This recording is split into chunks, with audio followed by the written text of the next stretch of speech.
don't have a phone stand? You don't have a stand for your phone? Put it on the book.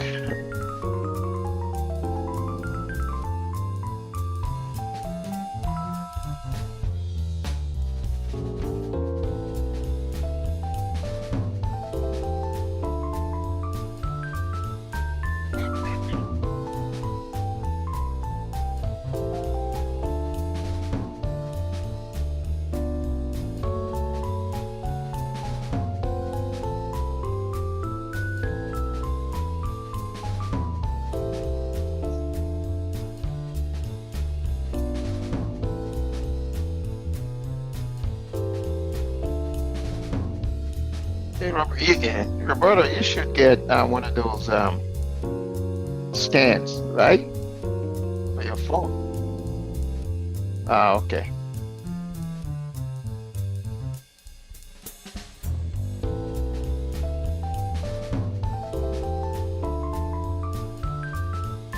But you need to, your screen is frozen, number one. Number two, okay. You need to move it down a little bit. It's seen a lot of the ceiling.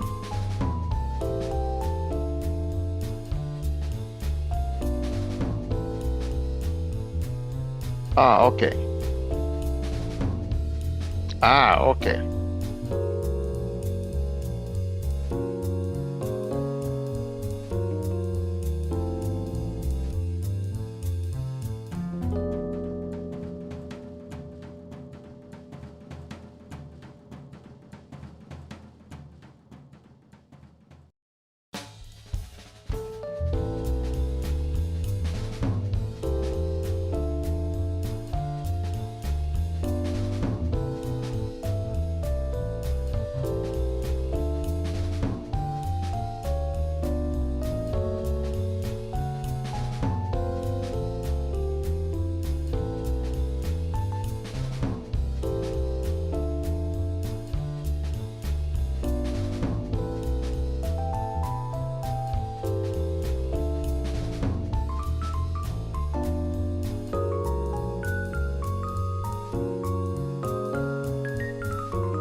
Good morning, good morning.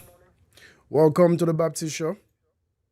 As usual, it's always a pleasure to come into your homes, whether you're watching us from the live stream or you're actually listening to the podcast.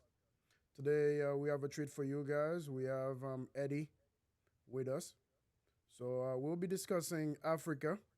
More specifically, we'll be talking about friends, its involvement throughout history in the continent of Africa, and how we are supposed to actually look into how France is gonna leave Africa at this stage. So Eddie, how you doing, my friend? Good. Good morning, Roberto. Nice to see you. You're looking good, and one of these days I want to be like you. So, Just so you guys know, I aspire to be like Eddie when I grow up. Just so you guys know. All right, Eddie, always a pleasure to have you. Hopefully soon live in the studio. But today we're gonna do a quick chronology of the involvement of friends in Africa, which is extremely important. So, just so you guys understand, France, yes, you know it's a European country, but France has not always been a superpower. All right. So now we're gonna start with a quick history of France and talk about France post the 1792 revolution in France.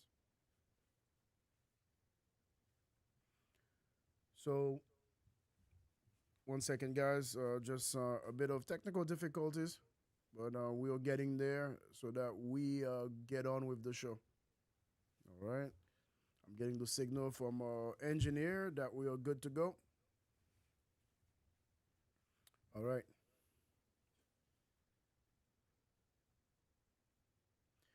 Again, you're watching the Baptiste Show with Roberto Baptiste.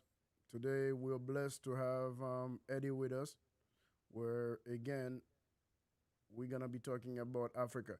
I think at this stage, Eddie, we should give you the title or resident Africa expert. What do you think, man? Um, expert, it's a stretch. Okay, the, the the closest thing to it is obviously I was born in Nigeria. I'm African. I'll always be African, even though I'm a U.S. citizen. But I was injected with the African blood when I did a DNA. It actually shows 110% African. It's, Wow. so That's crazy. The Eddie, let's get started with the revolution and the French Empire post 1789. 1789, the French Revolution ends the rule of monarchy going back to the ninth century, followed by the establishment of the First Republic. 1799, Napoleon Bonaparte leads a coup to overthrow um, the government, and he consolidates his position with the new constitution. In 1804, 1814, Napoleon crowns himself emperor of the First French Empire. A series of military successes brings most of the continental Europe under his control. 1815, Napoleon Bonaparte was defeated in the Battle of I apologize. Napoleon defeated in the Battle of Waterloo. The Bourbon monarchy is reestablished. Monarchy and Republic and Empire, 1830. The Bourbons are overthrown in the July Revolution. A constitutional monarchy under Louis Philippe I is introduced.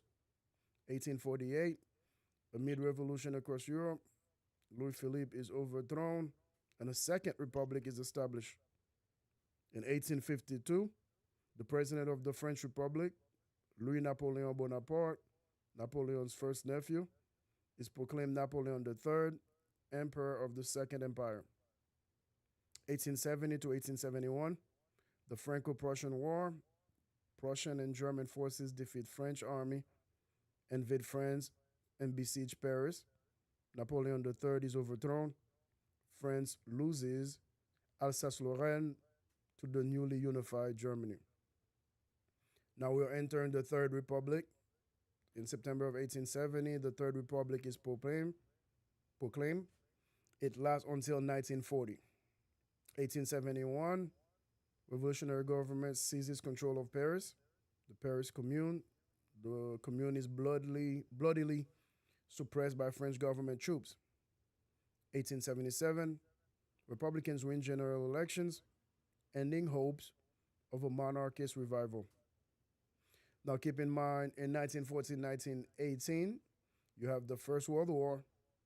France lost close to 1.3 million Frenchmen during that time. 1918, we have the Anglo-French offensive, backed by fresh American troops, forces forces Germany to an armistice on November 11th.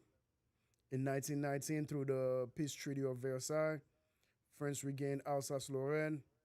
Germany agrees to reparation. 1936 to 1938, rise of the Popular Front, an alliance of left-wing forces.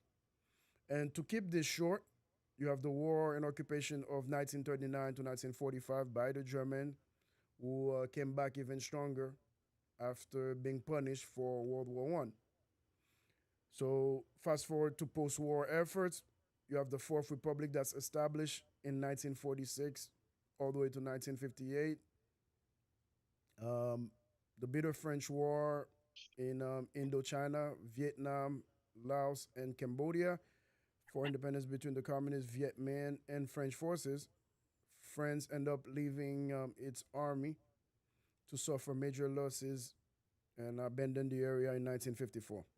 1951, France joins West Germany and other European nations in the European Coal and Steel Community, which laid the foundation for today's European Union. Right. So we're gonna fast forward to the Fifth Republic, 1958, under de Gaulle, who returns to power and trying to strengthen the French Republic. So this is where we at and set up the foundation for modern day France. the key to remember, you have a nation that has limited natural resources, to include uranium, but that has been depleting them.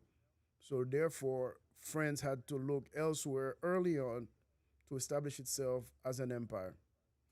So, Eddie, a quick history of France before we dig into France's involvement in Africa. Any thoughts so far? Well, as with history, okay, history is the past that brings us to the present, right? Mm-hmm. It'll be interesting to see, based on the chronology of what you just went through, how many lives were lost. Okay, we got to look at it and say how many lives were lost in that many years, those decades of different war, right? Mm-hmm. And how many lives do we want to continue to lose? Mm-hmm. If we have to dig back to why those wars are taking place, it's all about power struggles, right? And Mm-hmm. human sacrifice for whatever the agenda is just to have power. Yeah. And France has never been, in my opinion, a world power, but they've always been involved in some way to have control, Mm-hmm. right? And now we fast forward to the current situation. Okay. Before we get into that, I just want us to think back and say, what are the price? At what stage are we going to be free? When I say free, I'm talking globalization. I'm talking about everybody being their own independent. You can declare independence in like maybe 1960, but you're really not independent, right? Mm-hmm. Because the power is still there. They still tapping into your resource. Of They course. still having some form of control. So I'm not going to go deep dive into it yet. But my main thing is if we date back to history, Mm-hmm. the cost of lives that we've lost, and we're just talking about the involvement in France only. We Yeah. haven't talked about other wars, right? Of course. So I'm just going to leave it like that for them. Okay, Eddie. So now, if we move into Africa, apologies. If we move into Africa and the French involvement there, understand that it's been a messy affairs. France was one of the early empires to actually look towards colonization and make sure they are involved in the trade of African slaves to sustain their colonies. But we're gonna go back to 1535. After exploring the Gulf of St. Lawrence, Jacques Cartier met the Iroquois First Nations people and renames their town Mount Royal, which is Montreal today. It would later become French Canada's second city after Quebec.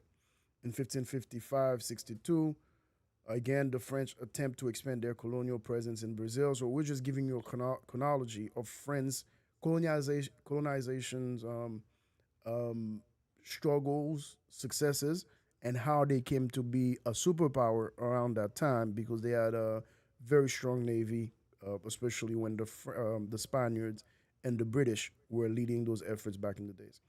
1608, Samuel de Champlain again founds the city of Quebec. 1630, the French established a colony in Guyana alongside rival Dutch and English colonies. 1660, Louis the 14th gives New France the status of royal province. 1668, the Society of the Jesuits established themselves in Sault Ste. Marie, which allows for exploration and whatnot. So this is what you have. In 1791, a major event took place where the Haitians in the island of Hispaniola started the fight for independence, became independent in 1804. In 1830, now, that kind of pushed France. Keep in mind, at the time, France was in control of the Louisiana territories. In 1803, they were forced to sell those territories to the United States with the defeats in Haiti. They abandoned aspiration to remain in South America and the Americas at large. So whatever colonies they had, they kept them. So that's when they started to expand towards Africa even more, right? In 1830, the French invade Algeria. Eventually, Algeria will become France's most important colony. 1853, the Crimean War begins when the Ottoman Sultan declares war on Russia, believing he will receive French and British support. In 1858, under the direction of Napoleon III, the French began colonization of Vietnam. 1863, the French established control over, but also protect Cambodia. 1880, a number of oceanic islands become French colonies and together form French Polynesia. 1881 to 1897, the French increased their control in Africa, obtaining control of Tunisia, Madagascar, Gambia, and the Ivory Coast. 1893, Laos is incorporated into what is known as French Indochina. To me, one of the craziest terms ever. In 1906, France gains informal control of Morocco. 1910, we're not talking about 1800s anymore. 1910, French colonies south of Sahara are consolidated as French Equatorial Africa. In 1912, Spain and France agreed to split colonial power in Morocco using north and south boundaries. Keep in mind, for Morocco, you're just a few minutes away from getting to Spain, the Iberian Peninsula, Spain and Portugal, so that gives you access to continental Europe. And France is not too far from Spain. They share a border with Spain as well. So, 1920, following the First World War, the League of Nations make France responsible for Syria and Lebanon. In 1945, Vietnam becomes independent from the colonial power of France. 1 year later, the Indochina War breaks out between the French and the people of Vietnam because the French were opposed to Vietnamese independence. The war ended with Vietnamese victory in 1954. 1954, the Algerian War for Independence breaks out, in which Algeria fights for independence from the French Empire. After years of brutal fighting, the war ended in 1962 and Algeria gained independence after 130 years of French colonial rule. In 1955, Morocco attains independence and armed conflict breaks out between the Moroccans and the French as a result. 1958, Guinea breaks ties with France and becomes its own republic. 1960, numerous French colonies in Africa gain independence, such as Togo, Sudan, now Mali, Chad, Gabon, Senegal, and Mauritania. In 1977, French territories over Fars and Issas gain independence as Djibouti. Eddie, this is extremely important because we have to give people context in this show. We love to inform and we love to have our debate and conversations from a point of facts, basically. So now you had France starting to establish its dominion and become an empire. They did that when things were not going right for them in the Americas. They moved towards Africa and Indochina, so Indo Asia. So now they maintained their presence for a very long time. But in the 60s, we started having what was called the liberation movements, where different colonies under French rule decided, enough is enough. We're going to be our own people. If we can go back to that era, this is the first time you started having the African nationalism before we can even jump into modern era. Let's address that. Let's talk for a moment. How do you see that as someone who's from the continent of Africa, that your forefathers got to a point where they like, after all these centuries, all these years, enough is enough. Let's start kicking the French out that way. Well, we can talk about the French, obviously, because of the current situations, but even it predates that. I think when the colonial masters started expanding and going into Africa, they kind of had that playbook of divide and conquer, Yeah. right? A huge continent with natural resources like that, had to be divided into the Portuguese, the Spain, the French, and the British, right? Hmm. They all Hmm. had a piece. So that now, when remember in the Bible when there was the Tower of Babel, right? Yeah. And suddenly, God made them start speaking in different languages and all that, so they can all, you know, build the tower to heaven, right? I think the reason that was done is to just save them because Hmm. the higher you go, the temperature and the oxygen is lacking. But in this case, they're using that playbook to say, okay, let's divide West Africa into Yeah. different languages so these guys can communicate. That actually prevented in Africa, as a unit, as one, Hmm. right? So that conquer and division you know, happened with all these other colonial masters, which led to the fact that they say, okay, you're going to have your independence, right? Hmm. And I'm sure by granting independence, they all sat together um, to say, okay, let's give these guys independence, but in the process, what are the reasons why we're going to give them independence? To give them feel good so we can tap into their natural resources and deplete them and depend on Africa's resources, Eddie, right? great segues. That's exactly what happened. Let's address that with the data and the facts, which is another article that we wanted to share with our listeners and our viewers. Okay? We're going to read it and then address it. Hold your thoughts for a moment. Okay. Okay, so this is from the Brookings Institute. This is where this article is from. If you guys see me switching between headphones and whatnot, so I need to hear Eddie loud and clear. So when we're not speaking to Eddie, I just make sure that I take the headphones off so that way we are comfortable here.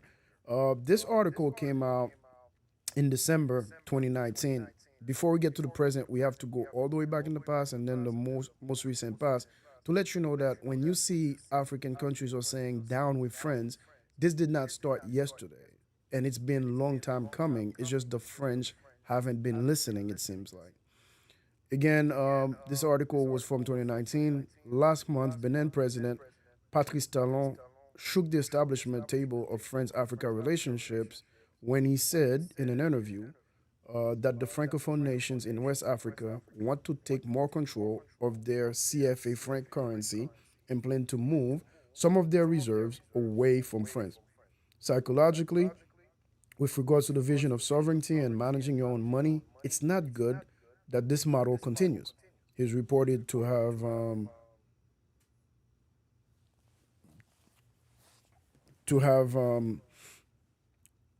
is reported to have told Radio France International. But while Talon's comments was something of a surprise, it was no longer a shock. Where once the idea of questioning the status of the France-backed CFA franc seemed heresy. Discussions around its future are becoming more common, both from grassroots activists and in offices of African governments and opposition leaders. Earlier this year, Luigi Di Maio, Italy's former deputy prime minister and current minister of foreign affairs, revived the controversy about the role of the CFA franc on Africa's development with a provocative statement. France is one of those countries that, by printing money for 14 African states, prevent their economic development and contributes to the fact that the refugees leave and then die in the sea or arrive on our coast.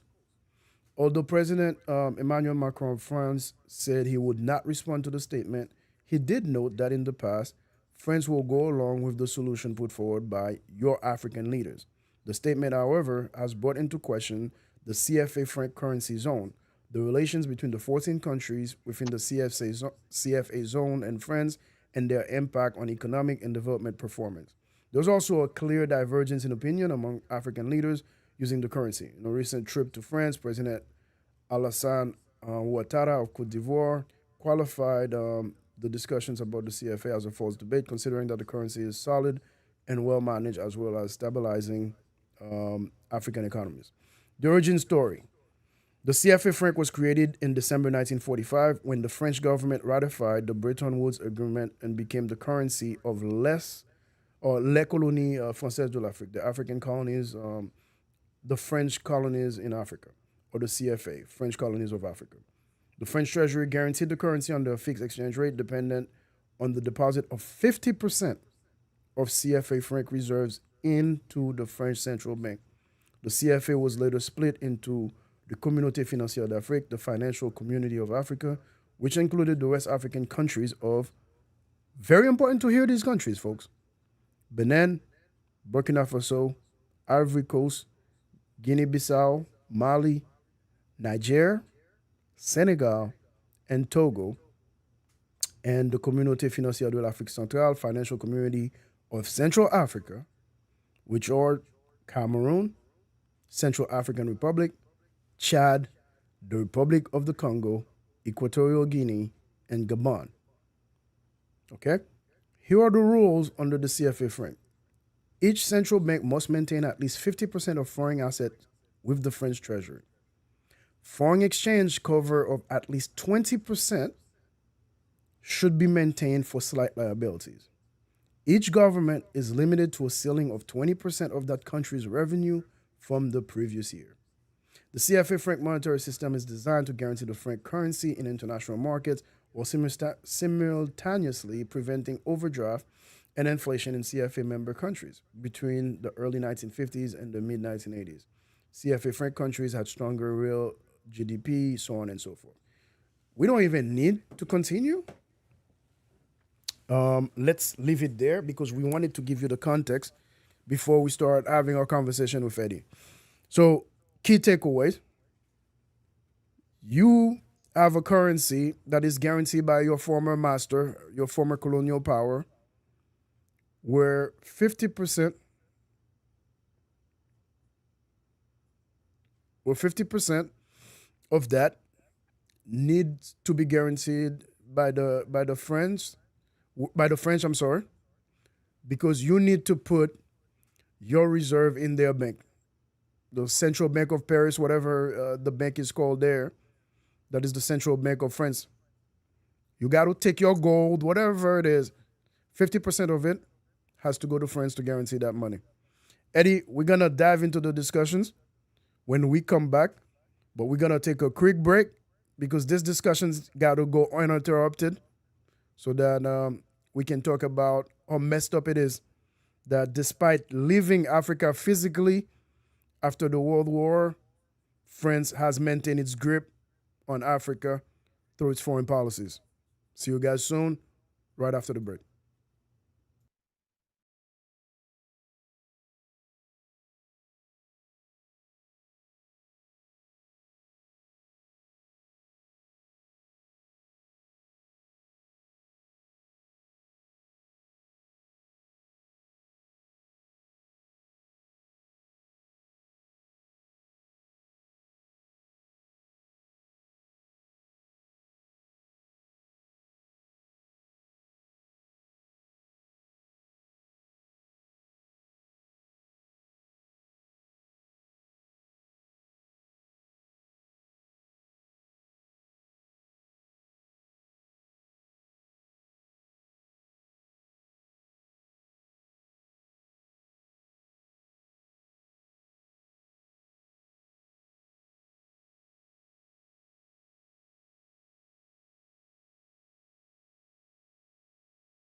Uh, Welcome back to the Baptiste Show. Always a pleasure to be with y'all.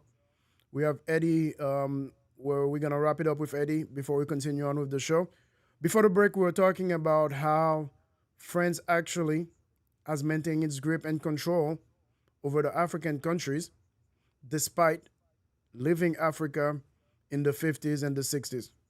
Eddie, any thoughts on that itself? Well, I happen to be in Africa. I went to Africa this past summer, and it's kind of frustrating, coming from the US and going to Africa. My question is, let's just okay, we're focusing on France right now. I know it applies to the other colonial masters and all that, but with regards to France, why should we give 50% of our resources to be guaranteed by the French, right? Why should we, if we're independent, why should our currency be devalued in order to make the French francs, of more value? Okay, you go to Africa, the local currency, someone would say, well, this is going to cost you 2 million, francs or dollars, Mm-hmm. right? Mm-hmm. And you want the 2 million. I can't afford that, but that's probably about $2, Yeah. $1.50, Yeah. right? So the African currency in those countries are very devalued, but on the other hand, is making the French franc stronger, Yeah. right? You take let's stop them from our uranium because they depleted theirs and now they depend on Niger Republic for uranium, which is their biggest export. They think they have a right. They take that whenever they want, right? To Yeah. develop their own, you know, um, energy power. Now, the people in those countries are suffering. What is France doing? What is France giving to the Niger Republic? What are the benefit of being there? This is where we should come together as Africans and say, let's look at the pros and cons. What's the value added proposition here, right? There's got to be a time things has to stop. Okay, I mean the coup it's a start, right? To say, hey, let's have a check and balance here, because the previous leaders have always allowed these colonial masters to manipulate and dictate because they want to put stuff in their own pocket. They're not thinking about their citizens. Yeah. I can guarantee you with what's going on right now, okay, there's going to be a mass exodus of Nigerians leaving the country. Why? Why should they leave their own motherland? Why should they be trying to escape their own country? Okay, and then there's I believe Russia is peeking in. We don't want any of these Western worlds to be part of Yeah. our countries, right? And it's only going to lead into mass slaughter. I read something or heard in NPR news a while ago, a few days ago, that Macron is threatening retaliation if anything happens, right? Retaliation from what? Because you want your puppet to be in power? It's not a bloody coup. It's a military coup. The elected democratic president is on house arrest and all that. But what gives them the right to say, well, you know, we're displacing your people, we're displacing your country because we're friends, right? And I think as Africans, we Mm-hmm. should really come together because it started with Mali. There's Burkina Faso. There's been those, since 2020 we've had multiple coups there. Okay, the danger to this is when countries like Nigeria, start getting involved, right? If ECOWAS start, really saying, hey, don't use us as puppet. We're not going to fight your battle, right? Give back what belongs to Nigerians, and let's push those guys. Let's push the Russians out. Let's come together and focus on how we can stabilize, one country at a time in Africa. Let's have a unified African currency. Mm-hmm. If we do that, right, all this Western world's going to realize the power of a big continent like Africa. Eddie, really great points, and I wholeheartedly support what you're saying. It's just the only added value was to the pockets of older politicians, because you go to a country like Niger where a lot of those towns, I don't want to say villages, don't even know what electricity looks like. Yet you have one of the biggest power plant producing power that's being exported to France right there in Niger, in your backyard. Yeah. in your backyard. So you're telling these nations, I want 50% of your resources to back your currency to help you have a stable currency. In the same breath, you turn around, you join the EU, you abandon the French franc yourself, and now you have the euro as your currency, and these countries are left off to fend for themselves. Hence why you have high inflation, high unemployment rates, and despicable poverty in a lot of those former French colonies. But the French went even further to say that, well, those nations just can't rule themselves. They just don't know how to govern themselves. They're a bunch of savages. So the psychological warfare has been even worse than the physical warfare conducted by the French in French Africa, if you want to call it that. Yeah. Now, we're not going to say, the Brits are no better or different, but they governed their colonies so differently that after independence, nations like Kenya, um, to name a few in Africa, even Uganda, found some kind of prosperity. But France has not been the same because Britain maintained relationship with those former colonies and enabled them to be independent to a certain extent. But France, till this very day, is still fighting to maintain its grip on those different African countries that are supposed to be independent states. Hence, the issue you're having today. Now, it seems like it's going to be decided on the battlefield. Because when you're looking at Burkina Faso, Central African Republic, Mali, and all those different countries, the younger generation, the younger leaders are saying to friends, we're not going to enrich our pockets while we're looking outside and it's abject poverty for our fellow citizens. Where does that leave us? Because finally, after a month of Niger saying to friends, we want your ambassadors out, we want your military base closed, Macron finally accepted, okay, give us a month, we're going to do a drawdown and withdraw these people. As if somehow Nigerian territory belonged to France. Yeah. Yeah. Yeah. It's incredible. Yeah, I cannot understand why we would allow that in the first place. But we know it's there. Get the Air Force base out of Niger, get your military presence out of there, get your ambassadors out of there. If you want to have an embassy there, okay, but you be limited to that embassy. The bottom line is, I'm just afraid of bloodshed, right? yeah, If they leave and let us, okay, if they think we cannot manage ourselves, right? Step aside and watch us either, advance or let us. We cannot be poorer than where we already yeah, are, yeah, yeah. right? Bottom line. Because if we don't need to be giving you 50%, that 50% stays within our country. Absolutely. That 50% can create jobs, can keep our natural resources.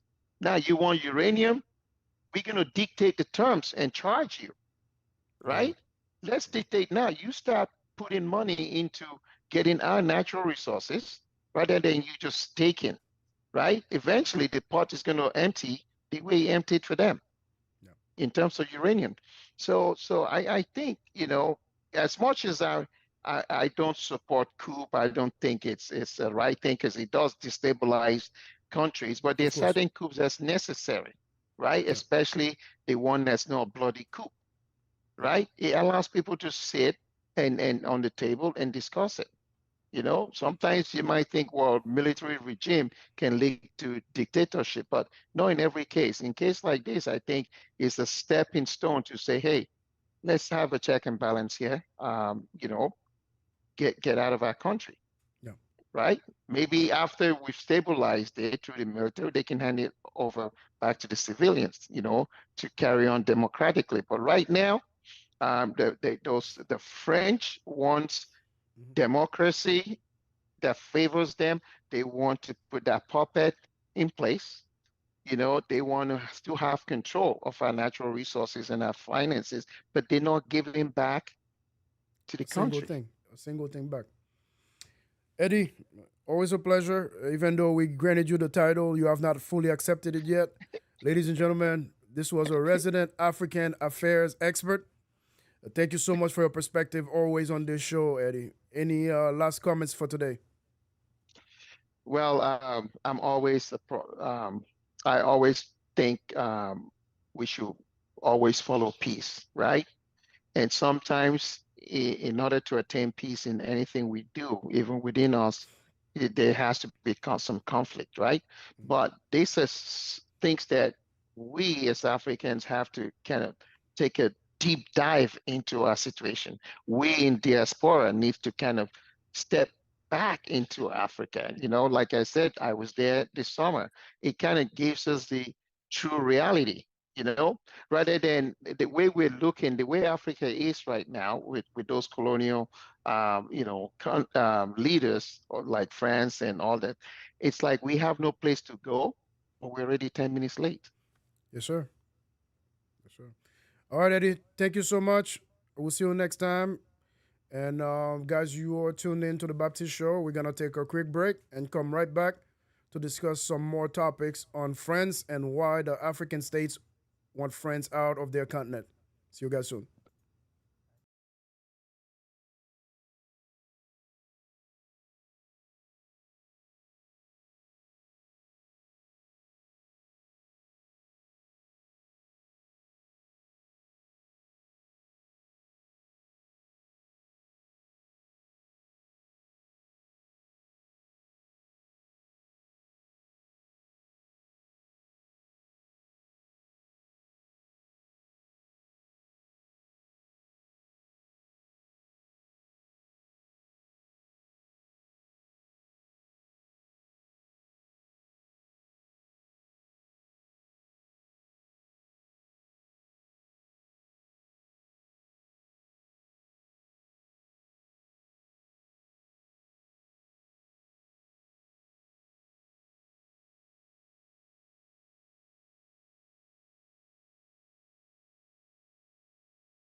All right, guys, welcome back. Welcome back to the Baptiste Show. We had Eddie with us today. Always a pleasure to have Eddie here. Bring us some perspective, right? So, extremely effective conversation that we had with Eddie.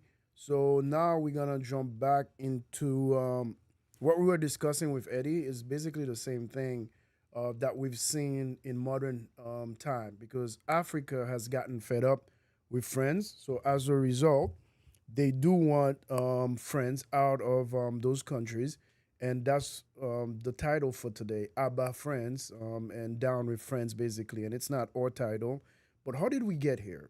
We discussed earlier how French colonialism has ended in Africa, with many nations trying to become independent.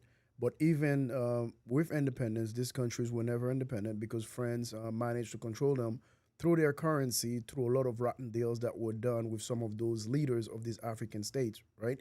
So eventually, what you have now on your hand is a lot of unhappy people that inhabit those different countries that France have had those very strenuous relationships with. So fast forward to U.S. involvement in Africa. Remember, with the global war on terrorism that started after 9/11 in 2001, the U.S. doctrine became one where they will counter terrorism, whatever the form, wherever it's at, basically, so the U.S. never have to face terrorism at home again. That's been the foreign doctrine of the United States. So as a result, the U.S. has built a lot of cooperation and bilateral treaties with foreign nations, training their militaries, training their special ops forces, special operation forces, to ensure that they can help augment the capability of the United States to fight terrorism. So remember, even before 9/11, someone like Osama bin Laden was operating in Tanzania and some other African states. So terrorism was never new to the African continent. So as a result, the U.S. decided to actually invest more heavily into its footprints in Africa. So that's the next article that we're going to be discussing and talk about how there might be a connection between the U.S. ramping up its training and involvement in military affairs in Africa has catapulted a lot of the young military leaders into a position of power because they have the equipment, they have the training, they have the know how to say enough is enough.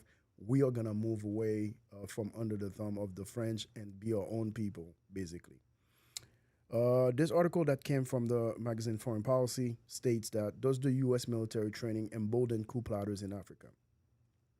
Weak institutions and underdevelopment also plague nations led by undemocratic regimes.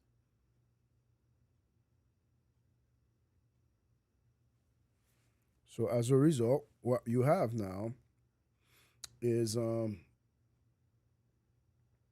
conversation that took place between several people that are foreign policy experts. One of them is Matt Kronig. He actually believed heading into the summer. Um, I apologize. Give me one moment here before we launch into the article.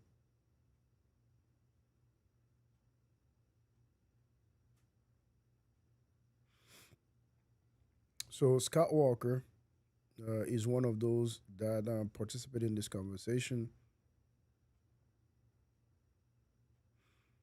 It's a broader discussion that we're trying to bring up. Okay, a big story this week again is yet another coup in West Africa. This one in Nigeria. That's at the onset of the Nigeria coup, where the head of the presidential guard has seized power from the elected president. There's now a belt of military hunters running across Africa from east to west. In each country, the military has seized power from democratically elected leaders in recent years. So the conversation that took place, um, Matt Kronig now, this is what he said on the matter, right? It is concerning and has a number of implications for U.S. interests and global stability. Niger seemed to be a relative success story over the past couple of years and was an anchor of U.S. strategy in the region. This string of coups is obviously bad for democracy and human rights, but there are also negative and concrete security implications. Russia is seizing on the instability to increase its influence in the region, with the Wagner Group working closely with local governments and militaries. We also know that terrorism flourishes in failed states, and the Sahel has replaced the Middle East as the world's primary locus of jihadist terrorist groups. Well, those are certainly two of the big problems. There are currently at least 1,000 U.S. troops in Niger, along with European forces, all engaged in counterterrorism and training work. Some of them were shifted to Niger from Burkina Faso last year after the military coup in that country. The U.S. embassy is likely to be evacuated in the coming days. Then there's the prospects of regional instability, a military intervention by Niger's neighbors in ECOWAS. The African Economic and Trade Union is also possible. But I think there's a third problem that we also need to discuss before we can tackle how to respond. The Niger coup marks yet another occasion in which U.S. trained military personnel, the officers that we are educating and training, have sponsored or directly supported an anti democratic coup. It's a long list, including Guinea Bissau, Mali, Mauritania, Gambia, Burkina Faso, and Sudan, all since 2008. These aren't just low level troops who've been trained in combat techniques. These are often coup leaders, the cream of the crop of foreign militaries. Trained here in the United States at our top service academies, Washington hosts tens of thousands of foreign students from around the world each year at a cost of hundreds of millions of dollars. It doesn't seem like America is getting its money's worth, does it? MK proceeded to say, do we know all those involved in the coup in Nigeria were trained by the United States? Well, at least one of the coup leaders, Brigadier General Musa Salu Barmu, was trained at Fort Benning and at the National Defense University. There's probably more to come, and U.S. trained personnel have participated in at least 7 coups in the region in recent years. MK actually proceeded to say, I've lectured to foreign military officers at the National Defense University. Many of these programs are only a few weeks long, where officers visit Washington, so on and so forth. They went on about this for a while. Well, the thing is, the data is there. The questions became very much alive, whereas MK believed that we cannot be very cavalier with this notion that those um, soldiers actually are the real issue. So the question is posed now, and we're gonna talk about it here and have a conversation about this, right? If you don't mind, we'll just transition here and then discuss this shortly.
Apologies, guys. We had some technical difficulties, but we are back to resume our show. Um, Prior, we were talking about basically how the idea of the U.S. Um, training a lot of those foreign militaries is being looked upon as facilitating some of those coups, right? Now, one might actually say you can't connect the dots, but the unfortunate part is the U.S. has a long history of foreign partnership with foreign militaries that turn back and bite the U.S. Where at the end of the day. So, if you guys remember the infamous School of the Americas, whereas the U.S. military was training a lot of the foreign militaries from around the globe, to include a lot of the countries in South America and Central America, only for those guys to go back and, at the cost of fighting communism, impose brutal dictatorship on those nations. And you're gonna remember Chile, Argentina, to name a few, Guatemala, Salvador, the Sandinistas, and all those eras left a dark, dark, dark marks in U.S. history, especially in terms of foreign policy, right? So as a result, the U.S. is always cautious, and foreign policy apparatus here in this country is always nervous whenever a U.S. trained military personnel from overseas is involved in a coup. Now, one man's benefit is another man's loss, so to speak, and vice versa, because the U.S. training these troops in counterterrorism efforts or to conduct the counterterrorism efforts across Africa, it seems like it has benefited the nationalist movement rising out of Africa. Today, there is a renaissance of nationalism across Africa. Now they have the training, they have the know how, and also they have the technical ability to conduct military operations. Now, the fortunate part thus far, Eddie mentioned it, is that we've had a lot of bloodless coups so far across Africa. We haven't had a lot of dissidents, meaning military factions fighting military factions, which has been a welcome sign. Because again, none of us here want to espouse violence and preach violence, because at the end of the day, it should be war, should be a last ditch effort to actually resolve conflict. So, France is suffering, it seems, from the U.S. involvement across Africa in its efforts to fight terrorism. Because today, you have a lot of trained military officers that are involved in leading the coup efforts across Africa. Now, our friends feels about it.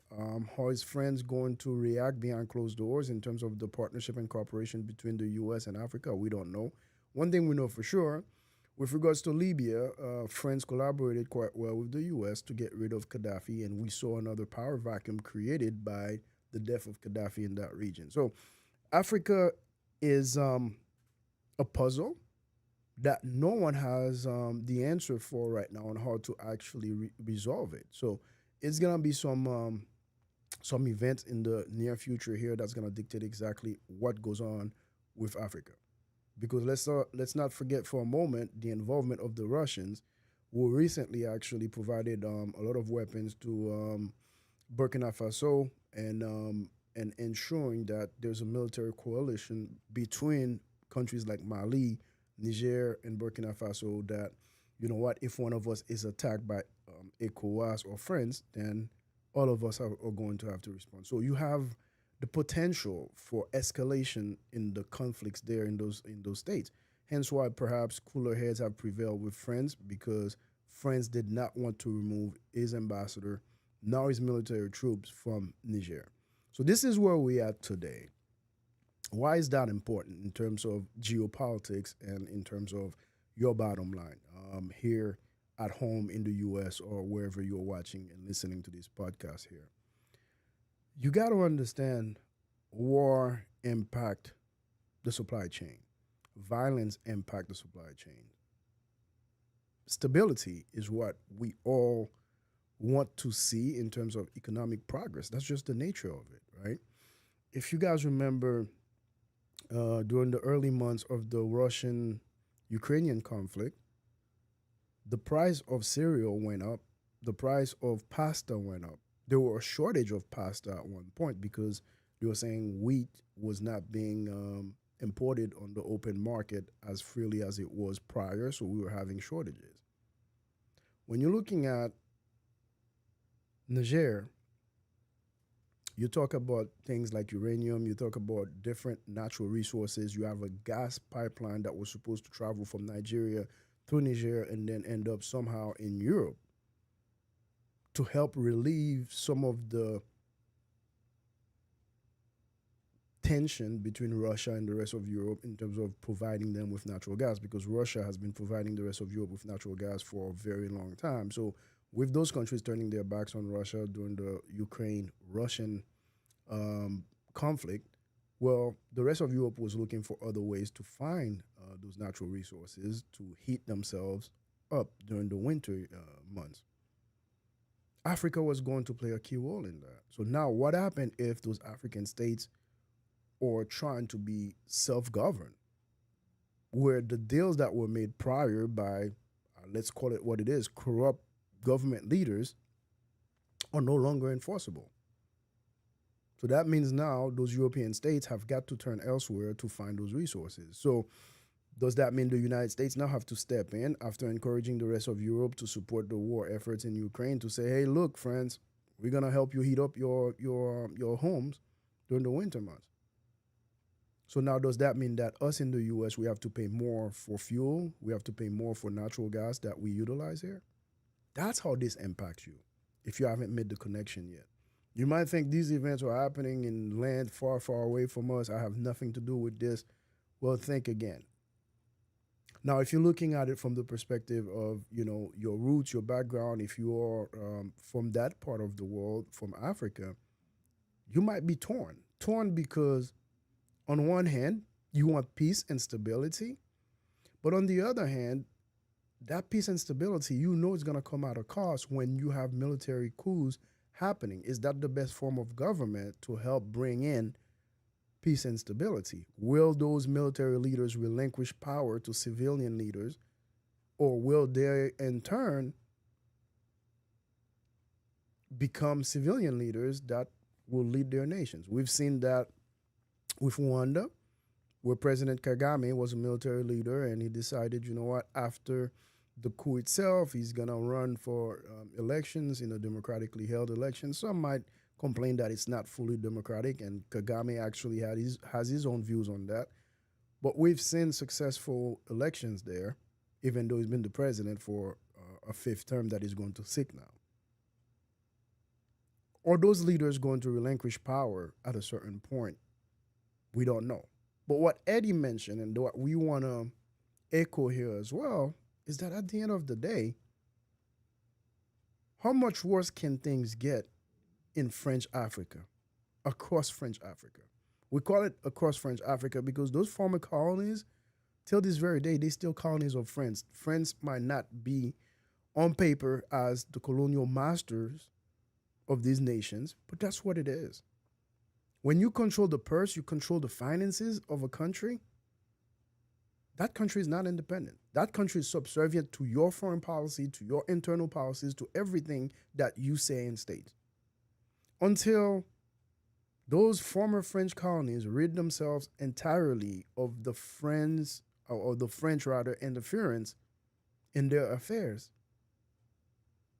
they cannot progress. They cannot develop themselves. They cannot develop their economies. They cannot provide for their people. They cannot uplift their people out of poverty. That's just the bottom line. Now, that leaves the U.S. in a very awkward position. The U.S. wished to maintain good relationship with most of those African states because the U.S. have one interest there, fighting terrorism so it never comes back to American shores. So how do you do that and balance the rise in African nationalism that wants self-governing leaders to ensure that their people get a fair shake in this 21st century? Will the U.S. continue to be partners to those African nations and African states, or will the U.S. actually bring its troops home and now have to find different bases? Djibouti has one of the biggest U.S. bases around the world. That's in Africa. Thank God it's been more or less stable when you're looking at it through the lenses of United States officials. But how much longer will Djibouti remain there in its place, so to speak, without the strong sentiment of African nationalism impacting some of those leaders to have another coup of their own and kick out countries like the United States, kick out countries like France? That's the question. Now, the other one that I would like to pose to some of those African leaders: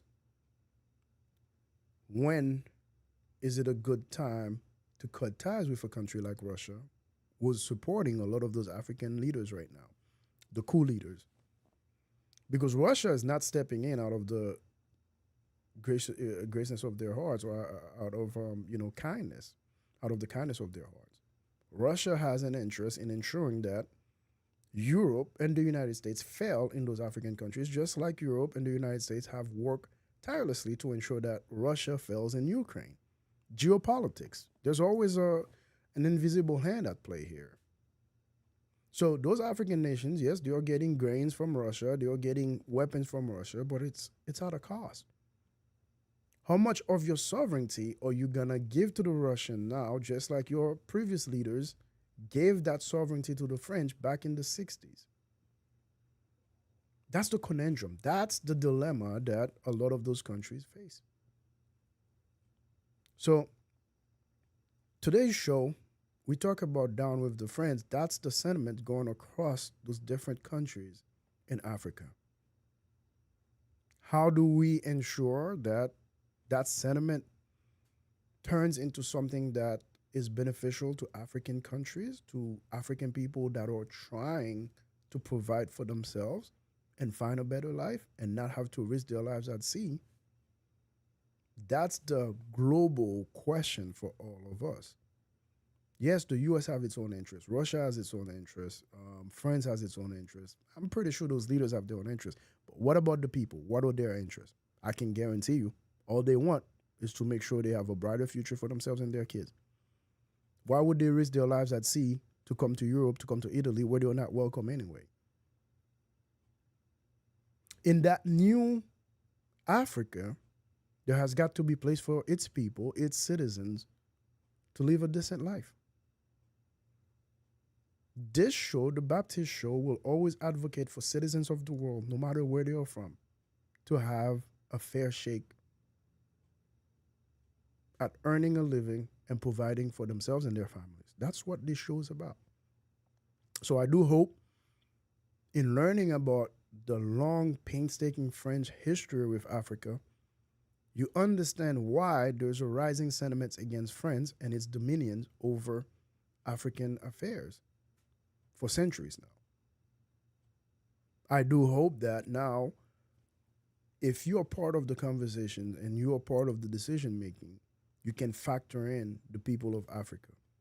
On one hand, France and the rest of Europe cannot be denigrating, cannot be talking about the fact that, you know what, we have too many immigrants coming into our countries, and then by the same token, ripping 50% of those countries' natural resources just to back their currency.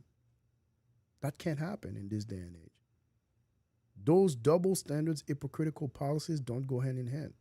France was warned before that it needed to change its stance and actually start doing more to let go of its thumb on those people. But France never did so peacefully or civilly or diplomatically. Now we are seeing things taking a turn. My hope is that French President Emmanuel Macron will let go of his pride, will let go of history, and actually embrace the path of friendship with those countries that he already shared a common language with. Aside from that, things might turn bloody at one point across French Africa, which we don't want to see. You guys have been watching The Baptiste Show. Always a pleasure to come into your homes weekdays, 10 a.m. to 11:30 a.m. We'll see you guys next time. Until then, be blessed and have a good one. Thank you, guys.